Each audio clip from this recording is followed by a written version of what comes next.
Everybody's biggest question right now is when is the bottom going to fall out of Indy's market?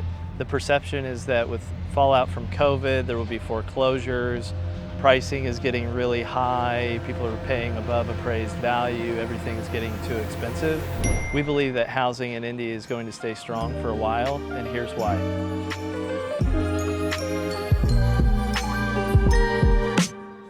We don't think that we'll see a huge influx of foreclosures from COVID. Forbearance programs were able to help a lot of people get through the rough spots. And as of March 28th, almost half of the people in a forbearance program were already caught up on their mortgage payments. We hear a lot of comparison between the foreclosure fallout from COVID to 2008 and the housing crisis. And what people are not remembering is that in 2008, a lot of people were upside down because of depreciation in the market. Right now, if somebody is struggling due to COVID, that they could simply sell their home because they're sitting on so much equity. Another reason we think housing will stay strong are because of REITs, which stands for Real Estate Investment Trusts. And these are hedge funds that buy up homes in the 150 to 300 price range in neighborhoods so they can rent them out. They make as-is cash offers, and so it's really challenging for an average buyer to compete against that. And they also don't sell these homes, so these are homes that are not re-entering the market every 5 to 7 years like a typical neighborhood home would. So the solution to this would be HOAs limiting the allowed number of rentals in every neighborhood. Another reason we feel like the Indy market is going to stay strong is a lack of new construction right now. And this has actually been a problem that's been going on since 2008. A lot of builders got out of the business, a lot of developers stopped developing. So from 2008 until 2019, nationally, we were actually in a huge deficit of new homes. So we're seeing the effects of that deficit now. Not only that, but COVID has severely disrupted the supply chain on simple things, electrical panels, drywall mud, all of that, making it harder to produce homes more quickly.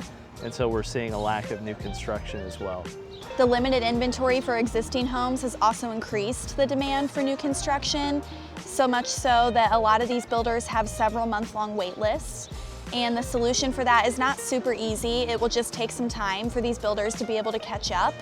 And it typically takes 1 to 2 years for a builder to acquire land and be able to build on it. One of the main reasons that we feel Indy will stay strong is that Indy is a great place economically. So Indy is the location of really great employers like IU, Purdue, Lilly, Salesforce.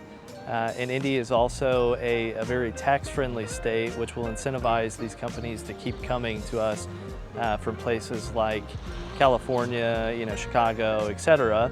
Not only are the companies moving here, but the people are moving here. COVID has taught them that, hey, I don't have to work, at my office anymore. I can work from home wherever I want to. And so maybe I move out of this city and I move to a place like Indy. Ultimately, the law of economics is supply and demand. And if this market has proven anything, we're in a severe shortage of supply and have a ton of demand. That's not a problem that is easily corrected because it's been a problem that's been brewing for years. So we don't see that changing in the foreseeable future.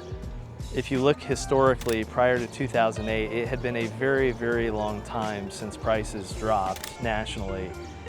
From 2008 to 2011, they dropped, and then since 2011, they've been climbing ever since. When pricing dropped in 2008, they dropped due to negligent practices in the lending industry, and since then, lending standards have changed, so that problem shouldn't happen again. As Dave Ramsey says, the definition of market value is what a buyer is willing to pay a seller. And if multiple buyers are willing to pay a seller above and beyond list price, then they're not overpaying, that's just the new value. Ultimately, these are just our thoughts as to what's happening in the market. We do think that we will see a slowdown in the rate at which home values are increasing, but we ultimately don't think that we will see home values decrease overall in the near future.